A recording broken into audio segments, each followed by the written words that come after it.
महाराष्ट्र माझा न्यूज, सर्वसामान्य जनतेचा आवाज। आपल्या सर्वांचा उत्साह या ठिकाणी बघून 23 तारखेचा निकाल जाहीर झालाय असं म्हटलं तर काही चुकीचं ठरणार नाही। आदरणीय पवारसाहेब, व्यासपीठावरील सर्वच मान्यवर, राष्ट्रीय काँग्रेस, शिवसेना, आदरणीय उद्धव बाळासाहेब ठाकरे गट, त्याचप्रमाणे राष्ट्रवादी काँग्रेसचे शरदचंद्रजी पवार, पक्षाचे अध्यक्ष सुनीलजी माने, आप पक्षाचे सर्व पदाधिकारी, वास्तविक व्यासपीठावरील सर्वच मान्यवर आणि पुढे बसलेले आपण सर्व मान्यवर, सगळा निकाल आपण देणार आहात। ही मान्यवर जरी इथे असली तरी पुढचे मान्यवर हा निकाल देणार आहे। या ठिकाणी आपल्या सर्वांच्या वतीने उमेदवार दीपकरावजी चव्हाण साहेबांच्या वतीने आदरणीय पवार साहेबांचं मी मनापासून या ठिकाणी स्वागत करतो आणि त्यांनी आपल्याला एवढा बहुमोल वेळ दिला याबद्दल त्यांच्या मनापासून आभार मानतो। आताच आपल्यामध्ये एक वेगळाच उत्साह, चैतन्य या ठिकाणी माझ्या आधी ज्यांनी शरद पवारांच्या साहेबांच्या विषयी, तुतारी विषयी आपल्याला अत्यंत जोशपूर्ण गाणं आणि भाषण आपल्या समोर केलेलं आहे, आपला उत्साह द्विगुणित झालेला आहे। या ठिकाणी मला कल्पना आहे की फार वेळ नाही आणि आपल्याला आदरणीय पवार साहेबांना खऱ्या अर्थाने ऐकायचं आहे। मी फक्त आपल्याला एकच प्रश्न विचारू इच्छितो। 15 वर्षापूर्वी फलटण कोरेगाव मतदारसंघाची स्थापना झाली, नव्याने हा मतदारसंघ तयार झाला आणि नव्याने हा मतदारसंघ तयार होत असताना हा मतदारसंघ राखीव झाला आणि त्यामुळे साहजिकच कोरेगाव तालुक्यातला उत्तर भाग असेल, संपूर्ण अखंड फलटण तालुका आपण एकत्रित तालुका, तत्पूर्वी काही भाग मांडला जोडलेला होता। अनेकांच्या मनात शंका कुशंका होती की कोणीतरी नौखा उमेदवार येणार, कुठलीही राजकीय पार्श्वभूमी नसलेला उमेदवार येणार आणि मग ह्या मतदारसंघाचं आजपर्यंत ज्यांनी ज्यांनी नेतृत्व केलं त्याच्या तुलनेत हा उमेदवार कसा असेल अशी मनामध्ये शंका होती। आणि गेल्या 15 वर्षापूर्वी या ठिकाणी आता दीपकराव चव्हाण आपल्या समोर आहे, ते आपल्या समोर उभे राहिले। आपण त्यांना चांगल्या मताधिक्याने निवडूनही दिलं, एकदा नव्हे 3 वेळा निवडून दिलं, 3 टर्मचे आमदार, 15 वर्षाचे आमदार। मला फक्त एकच प्रश्न विचारायचा आहे की 15 वर्षापूर्वी दीपकराव चव्हाण जसे होते तसेच आज आहे का त्यांच्यात काही बदल घडलेला आहे? 5 वर्षात आमदार नाही झाला की स्वर्ग 2 बोट असतो।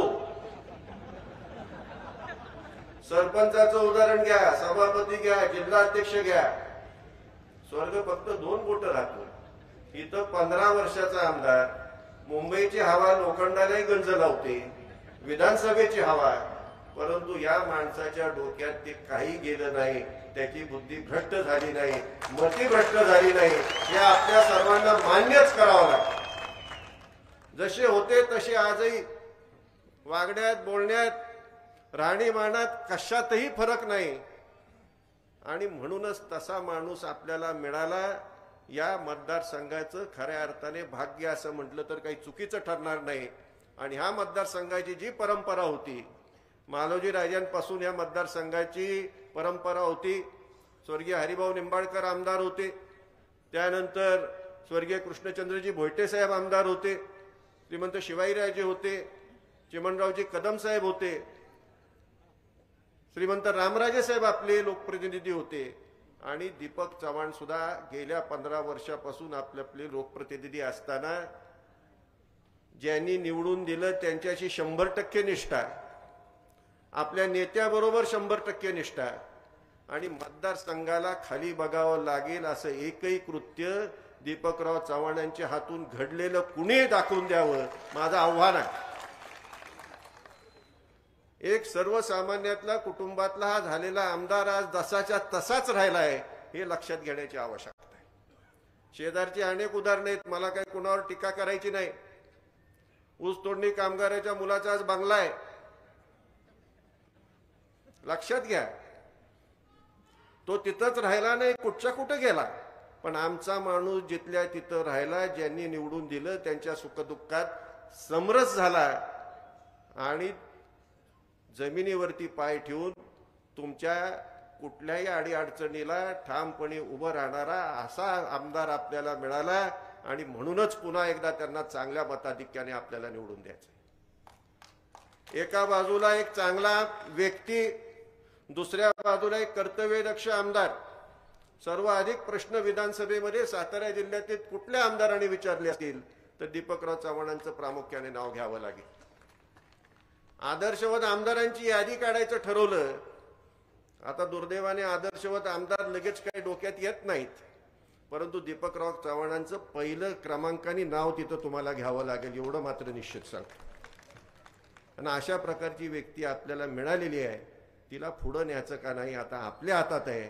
आणि माझी आपल्याला विनंती आहे, एवढी चांगली जर व्यक्ती आपल्याला मिळाली असेल तर त्याला पुढं आपल्याला न्यायला पाहिजे आणि चांगल्या मताधिक्याने तिला विजयी करायला पाहिजे. या ठिकाणी आपल्याला कल्पना आहे की आदरणीय पवारसाहेब ज्या कारणासाठी आज हा सर्व संघर्ष करत आहेत, लढा उभा करत आहेत, त्याच्या मागं नेमकं कारण आज त्यांना काय मिळवायचं. राजकारणामध्ये आता काय मिळवण्यासारखं राहिलेलंच, पण तुमचं आमचं भविष्य धोक्यात आले. तुमचं आमचं तरुणांचं तरुणींचं भविष्य धोक्यात आलेलं आहे. जी काय राजकारणामध्ये अराजकता आपल्या सर्वांना अनुभवायला मिळतीये ती थांबवायची का थांबवायची नाही. आपण पाहतोय काय चाललं. एका पक्षाचे दोन पक्ष, शिवसेनेसारखा पक्ष, स्वर्गीय आदरणीय बाळासाहेब ठाकरेंनी मराठी माणसाची अस्मिता मुंबईमध्ये सुरक्षित राहिली पाहिजे म्हणून स्थापन केलेला पक्ष. आपण तर आपलं राजकारण अपक्ष म्हणूनच सुरुवात केली आणि पहिला पक्ष कुठला होता तर आदरणीय पवार साहेबांचा राष्ट्रवादी काँग्रेस पक्ष होता. खऱ्या अर्थाने पक्षीय राजकारण आम्ही आमची जर सुरुवात केली असेल तर आदरणीय पवार साहेबांच्या राष्ट्रवादी काँग्रेस पक्षाच्या माध्यमातूनच चालू केली. आज त्या राष्ट्रवादी काँग्रेस पक्षाचे दोन राष्ट्रवादी काँग्रेस पक्ष, पक्षापक्षात त्या ठिकाणी दोन, घराघरात त्या ठिकाणी भांडण. हे सर्व कोण घडवतंय, ह्याचा करता करविता कोण, ह्यांना थांबवायचं का थांबवायचं नाही हा खरा आजचा प्रश्न आहे. हे जे सगळं राजकारण चाललेलं आहे की विरोधक नामशेष करायचा, ठेवायचाच नाही, कुठल्या ना कुठल्या मार्गाने त्याच्यावरती दबाव आणायचा. ईडी माहीत नव्हती, आता शेंबड्या पोराला देखील ईडी काय माहिती व्हायला लागली. नाहीतर माहीत होती आणि ईडीचा प्रयोग काही इतरांवर केला नाही. आदरणीय पवार साहेबांवर सुद्धा प्रयोग ईडीचा केला. पवार साहेब स्वतःच ईडीच्या ऑफिसमध्ये गेले. काय केलं ईडी? शशिकांत शिंदे साहेब घाबरले, अनिल देशमुख घाबरले. ही कुणी घाबरली नाही. त्यांनी संघर्षाची भूमिका त्या ठिकाणी पवार साहेबांनी शड्डू ठोकून आज आपल्या समोर उभे आहेत. मग त्यांच्या पाठीमागं उभं राहायचं का उभं राहायचं नाही हा निर्णय आपल्याला घ्यायचा आहे. 20 तारखेला जो निर्णय आपण घेणार आहात, मतदान जे करणार आहात, हे जे सर्व पुरोगामी महाराष्ट्रामध्ये जे काही चाललंय ते थांबवण्यासाठी जो लढा पवार साहेबांनी उभा केलाय, आपली ताकद एक आमदार त्यांच्या पाठीमागं उभं करायची आहे आणि ती आपण पूर्णपणे 20 तारखेला मतदानाच्या माध्यमातून करून दाखवायची आहे. एवढीच विनंती मला आपल्याला या ठिकाणी करायची. सातारा जिल्हा हा स्वाभिमानी जिल्हा आहे. ज्या वेळेला आपण सातारा जिल्ह्याचं नाव घेतो, ज्यांनी महाराष्ट्राचं नव्हे देशाचं नेतृत्व केलं ते स्वर्गीय यशवंतरावजी चव्हाण साहेबांची आपल्याला आठवण होती. स्वर्गीय श्रीमंत मालोजी राजे साहेबांची आपल्याला आठवण होती. मालोजी राजांनी या मतदारसंघाचं, जिल्ह्याचं त्या काळामध्ये मुंबई प्रांताचं प्रतिनिधित्व केलं. अनेक प्रश्न त्या काळातील जे गरजेचे होते ते मार्गी लावण्यामध्ये त्यांना यश मिळालं. वीर धरण, कोयना धरणासारखे अनेक मोठे प्रकल्प मार्गी लावले आणि त्यांच्या रूपाने खऱ्या अर्थाने या मतदारसंघाला एक अत्यंत चांगलं नेतृत्व मिळालं. आणि त्यांच्यानंतर या मतदारसंघाला संधी सातारा जिल्ह्याचं नव्हे तर महाराष्ट्रामध्ये नेतृत्व करण्याची जर कुणी दिली असेल तर रामराजांच्या रूपाने आदरणीय शरदचंद्रजी पवार साहेबांनी दिली हे आपल्याला विसरता येणार. ज्या वेळेला मतदारसंघ राखीव झालाय त्यावेळेला आपल्याला वाटलं आता आजपर्यंत जे आपलं नेतृत्व करत आहेत रामराजे साहेब करत आहेत त्यांचं कसं होणार. परंतु मी म्हणेन की मतदारसंघ राखीव झाला एका प्रकारे फार चांगलं झालं. त्याचं कारण असं आहे एक आमदार आपण निवडून दिला आणि एक आमदार पवार साहेबांनी सातत्याने गेल्या 15 वर्षापासून आपल्याला दिले.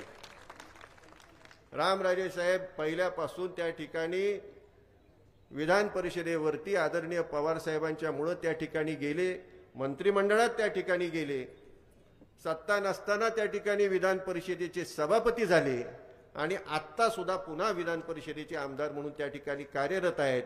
हे जर विचारलं हे कुणामुळे घडलं तर त्या ठिकाणी पवार साहेबांचंच नाव आपल्याला घ्यावं लागेल आणि त्यामुळं साहजिकच हा मतदारसंघ पवार साहेबांचा निश्चितपणे ऋणी आहे.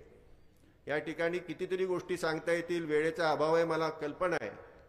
श्रीराम सहकारी साखर कारखाना हा अडचणीतला कारखाना आणि हा कारखाना आम्हाला अनेकांनी सल्ले दिले की हा कारखाना तुम्ही चालवू शकत नाही, हा तुम्हाला अवसायतानाच काढावा लागेल, लिक्विडेशनमध्ये काढावा लागेल.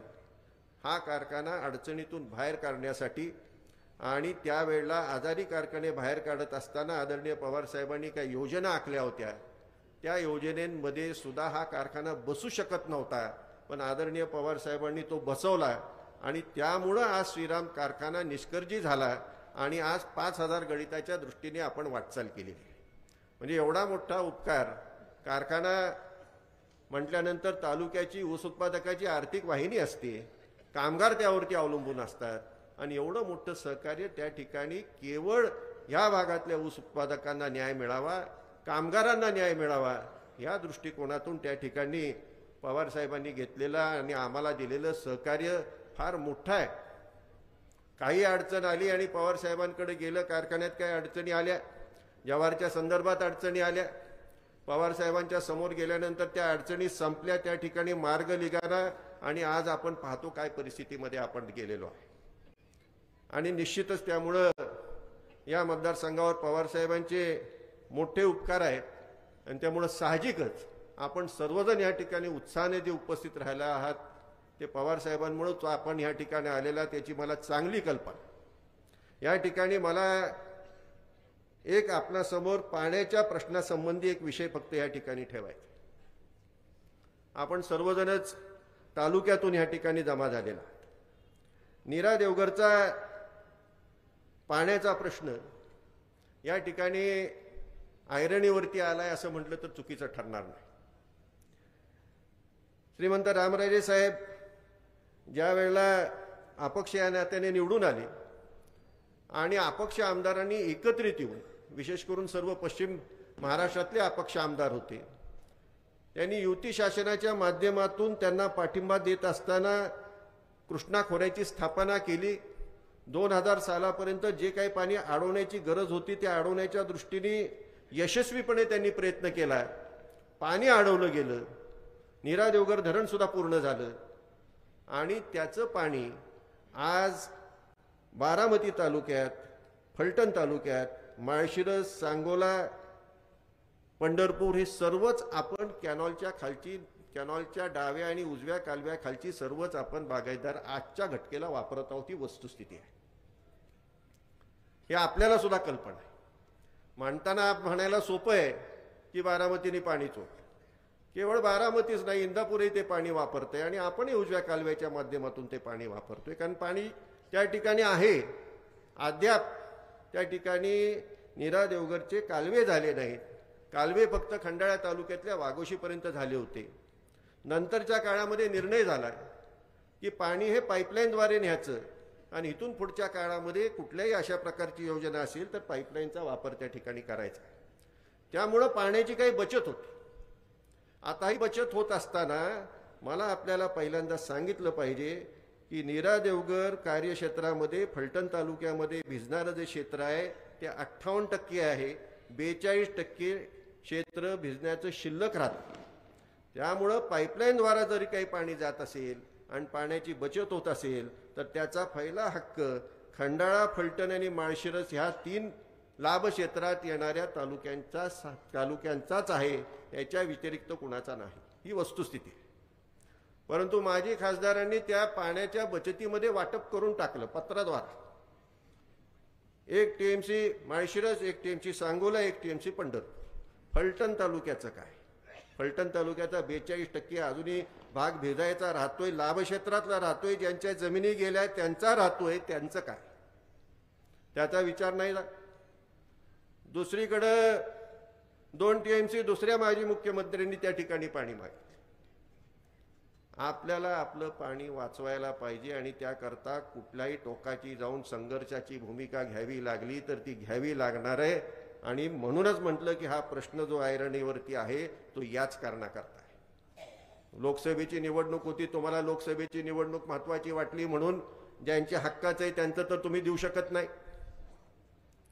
आणि म्हणूनच या प्रश्नाच्या संबंधी सुद्धा आपल्याला त्या ठिकाणी 20 तारखेला या प्रश्नाच्या संबंधाने सुद्धा आपल्याला निर्णय हा घ्यावा लागणार आहे. एवढंच लक्षात ठेवा. हा फार महत्वाचा प्रश्न आहे. दुसरी एक त्यांनी गंमत केली आणि माझ्या राजकीय आयुष्यात पहिल्यांदाच मी असं काही पाहिलं. त्या ठिकाणी जवळपास 900 कोटी रुपयाचं एक टेंडर काढलं पाईपलाईनचं. लोकसभेची निवडणूक झाली, मतदान झालं, निकाल लागले आणि 900 कोटीचं टेंडर पैसे नाहीत म्हणून रद्द झालं. म्हणजे अशा प्रकारची शासनाच्या माध्यमातून लोकांची फसवणूक होत असताना माझ्या राजकीय आयुष्यात तरी मी पहिल्यांदा पाहिलं. म्हणजे अशा प्रकारचं शासन जर त्या ठिकाणी असेल, फसवं शासन जर असेल आणि त्याविरुद्ध जर त्या ठिकाणी आदरणीय पवार साहेब त्या ठिकाणी उभे असतील तर मला वाटतं आपल्या सर्वांचं कर्तव्य आहे की त्यांच्या पाठीशी ठामपणे आपल्यालाही उभं राहावं लागणार आहे. फलटण तालुक्यामध्ये पाण्याचा प्रश्न असेल, औद्योगिकरणाचा प्रश्न असेल, तो मार्गी लागलेला आपण पाहतोय. कर्जमाफी माझ्या आधी सांगण्यात आलं की पवार साहेबांनी जवळपास 71,000 कोटींची शेतकऱ्यांची, संपूर्ण भारतातल्या शेतकऱ्यांची कर्जमाफी केली. ही कर्जमाफी अशा प्रकारे होती की सरसकट सर्वांना त्याचा लाभ झाला आणि केवळ जिल्हा मध्यवर्ती बँक किंवा ॲग्रिकल्चर कर्ज देणाऱ्या बँकांची कर्जमाफी झाली नाही. शेतकऱ्यांनी पतपेढीमधून सुद्धा शेतीसाठी कर्ज काढलं असेल तर ती सुद्धा कर्जमाफी झाली. म्हणजे शेतकरी त्या ठिकाणी कर्जमुक्त झाला, खऱ्या अर्थाने 7-12 कर्जमुक्त झाला आणि अनेक अडचणीत असलेल्या पतसंस्था, सहकारी बँका सुद्धा सुस्थितीत आल्या. पवार साहेबांच्या एका निर्णयामुळे कित्येक त्या ठिकाणी शेतकरी कर्जमुक्त असताना अनेक संस्था सुद्धा ऊर्जित अवस्थेत आला. हे आपल्याला कधी विसरता येणार नाही. आणि त्यामुळे ज्या ज्या वेळेला पवार साहेब एखादी गोष्ट सांगतात आणि आता म्हणतात की 3 लाखापर्यंत ती कर्जमाफी होईल, पवार साहेब म्हणतात तर 100% शेतकऱ्याची ही कर्जमाफी होईल. आणि त्याला कारण आहे खऱ्या अर्थाने शेतकऱ्यांचे प्रश्न समजणारा आणि ते सोडवण्याच्या दृष्टीने त्या ठिकाणी दूरदृष्टी असणारा दुसरा नेता कोणी नाही. ही वस्तुस्थिती आजची नक्कीच आहे.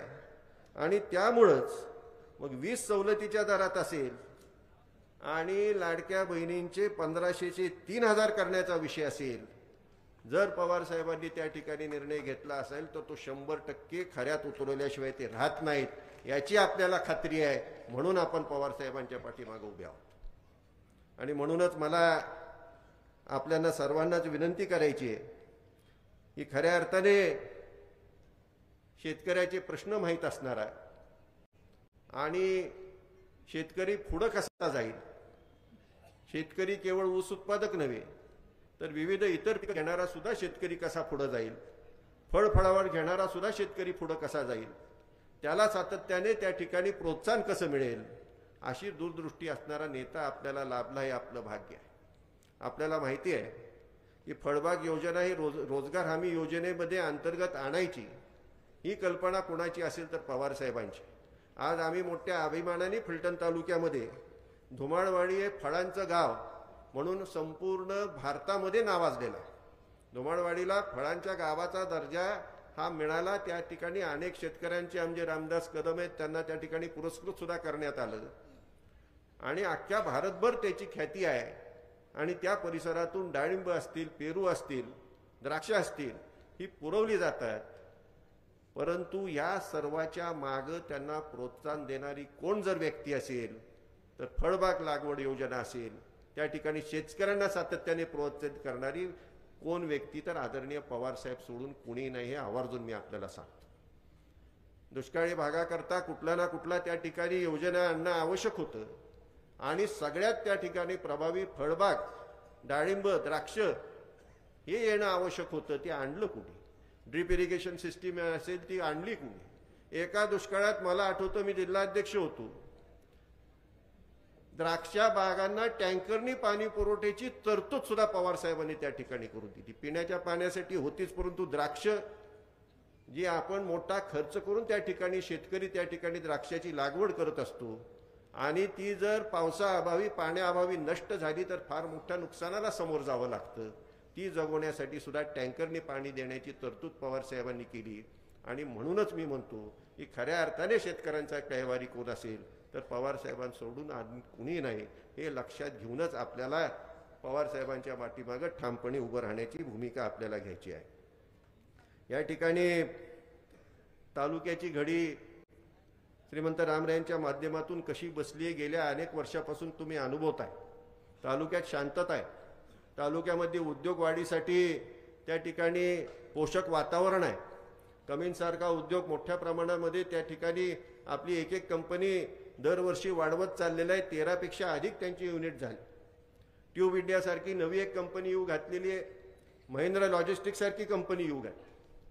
म्हणजे औद्योगिकरणाच्या दृष्टीने सुद्धा आपण पुढे जात असताना त्या ठिकाणी एखादा जर म्हणत असेल, कमिन्स सारख्या कंपनीला म्हणत असेल की त्या ठिकाणी योग्य काम होत नाही, त्या कंपनीला आम्ही टाळं ठोकू, ही मल्टीनॅशनल कंपनी आहे आणि तिला टाळं ठोकण्याच्या भाषा करणाऱ्या उमेदवाराला तुम्ही मत देणार आहात का? कमिन्स सारख्या कंपनीला टाळं ठोकणाऱ्या भाषा करणाऱ्या उमेदवाराला तुम्ही मत देणार आहात का, हा माझा तुम्हाला प्रश्न। जे चांगलं चाललंय ते तुम्ही त्याच्यात आडकाठी आणता, कुठलीही गोष्ट समजून घ्यायची नाही, काहीतरी उगाच आपलं बरळत राहायचं। त्यांचं नाव काय, गाव काय, मला काय त्याशी देणं घेणं नाही, पण अशा प्रकारची जर प्रवृत्ती असेल तरी विकृत प्रवृत्ती आहे आणि विकृत राजकारण तुम्हाला पाहिजे का सुसंस्कृत रामरायांचं राजकारण पाहिजे हे ठरवायची वेळ आता आलेली आहे। आपल्याला सुसंस्कृत राजकारण पाहिजे, आपल्याला तालुक्यामध्ये शांतता पाहिजे, आपल्याला तालुक्यामध्ये औद्योगिकरणासाठी पोषक वातावरण पाहिजे आणि हे कधी शक्य होईल? ज्या वेळेला ह्या तालुक्याची रामरायांच्या माध्यमातून, या ठिकाणी आमच्या सर्वांच्या माध्यमातून, तुमच्या सहकार्याच्या माध्यमातून एक अत्यंत उत्तमपैकी घडी बसलेली आहे, ती विस्कटण्याचा प्रयत्न गेल्या 5 वर्षापासून चालू आहे, अजून विस्कटलेली नाही, ती विस्कटू देऊ नका एवढीच ह्या ठिकाणी मी आपल्या सर्वांना विनंती करेन। या ठिकाणी मला राज्य शासनाबद्दल काही फारशी बोलण्याची इच्छा नाही, जे काही चाललंय ते तुम्हालाच पटतंय का सांग? वेगवेगळे त्या ठिकाणी मोठमोठी निवडणूक आली की आश्वासनं द्यायची, निवडणूक संपली 5-5, 10-10 वर्ष झाली, त्या आश्वासनांचं काय झालं? असंच आम्हाला अरबी समुद्रामध्ये छत्रपती शिवाजी महाराजांचं स्मारक उभं करण्याचं आश्वासन दिलं होतं। तुम्हाला माहित नसलं तर सांगतो, आम्हाला सुद्धा बोलवलं होतं, जे जुनी घराणी आहेत त्यांना सुद्धा त्या ठिकाणी बोलवलं होतं की अरबी समुद्रात आम्ही छत्रपती शिवाजी महाराजांचं स्मारक उभा करणार आहे। आता मला म्हणावं लागेल, सुदैवाने अजून ते उभं राहिलं नाही, नाहीतर कोकणात पुतळ्याचं जे काही झालं ते अरबी समुद्रात छत्रपती शिवाजी महाराजांची विटंबना झाली असती। आपण पाहिलं ना पुतळ्याचं काय झालं। आता स्मारक करायचंय तर ते आपणच करायचं, महाविकास आघाडीच्या माध्यमातूनच करायचं आणि चिरंतर चिरकाल टिकेल अशा प्रकारचं स्मारक करायचं। नाहीतर त्या पुतळ्याचं काय झालं आपण पाहिलं, किती कमीपणा आणणारी गोष्ट आहे। त्यामुळे सुदैवाने त्यांनी नाही उभा केलं, हेच बरं झालं, नाहीतर ते बघण्याची वेळ आली असती, लक्षात घ्या। आणि आता उभा करायचं तर ते आपणच करायचं, महाविकास आघाडीच्या माध्यमातूनच करायचं. आणि माझी विनंती राहील पवार साहेबांना की ते त्या ठिकाणी 100% पुढाकार घेतील आणि आपली सर्वांचीच अस्मिता असलेली जातीभेद कुठलाही न पाळणारे शाहू फुले आंबेडकर यांच्या विचाराने आपण पुढे जातो. पण खरा विचार तो आपल्याला कुणी दिला असेल तर छत्रपती शिवाजी महाराजांनी दिलेला आहे. 18 पगड जातींना बरोबर घेऊन त्या ठिकाणी मराठा साम्राज्याची स्थापनाची नीव जर कोणी त्या ठिकाणी रचली असेल तर छत्रपती शिवाजी महाराजांनी रचलेली आहे. त्यामुळे त्यांचं स्मारक हे आपल्या सर्वांचं त्या ठिकाणी स्वप्न आहे, ते नक्कीच साकारतील असा विश्वास या ठिकाणी व्यक्त करतो. आणि त्याचबरोबर भारतरत्न डॉक्टर बाबासाहेब आंबेडकरांचं इंदू मिलचं स्मारक असेल, अनेक वर्ष आपण ऐकतोय, तो सुद्धा प्रश्न मार्गी लावण्याच्या दृष्टीने प्रयत्न होणं अत्यंत गरजेचं आहे. आणि त्याचबरोबर चैत्यभूमीचं सुद्धा त्या ठिकाणी आपल्याला तेही काम करून घ्यावं लागणार आहे. आणि हे सर्व मी अशासाठी सांगतोय की ही नुसती पण ऐकत गेलो पण प्रत्यक्षात काही घडलं नाही हे मला आपल्याला दाखवायचं आहे. आणि हे शासन आश्वासनांपलीकडं, प्रबोधनांपलीकडं, दबावापलीकडं आणि त्यासाठी खोके काय म्हणतात त्याच्यावरती सर्व हे शासन, इकडून आमदार तिकडं, तिकडून आणखी कुठं, अशा प्रकारे आमिष दाखवून त्या ठिकाणी हे शासन त्या ठिकाणी चालवण्याचा केविलवाणा प्रयत्न हा जो चाललाय तो 20 नोव्हेंबरच्या मतदानातून संपवून टाका एवढीच विनंती करतो. दीपकराव चव्हाणांचं 1 नंबरला नाव आहे. दीपकराव चव्हाणांचं 1 नंबरला नाव आहे. आणि 1 नंबरला तुतारी फुंकणारा माणूस. तुतारी एवढ्या जोरात फुंकायची की दिल्लीला वाजली पाहिजे. तुतारी एवढ्या जोरात फुंकायची दिल्लीला वाजली पाहिजे.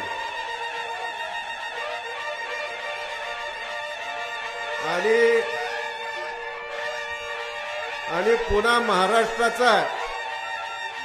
पुन्हा स्वाभिमानी महाराष्ट्राचा नाद होणार नाही अशा दृष्टीने आपण या निवडणुकीला पुढे जाऊया आणि दीपकराव चव्हाणांना चांगल्या मताधिक्याने विजय करूया.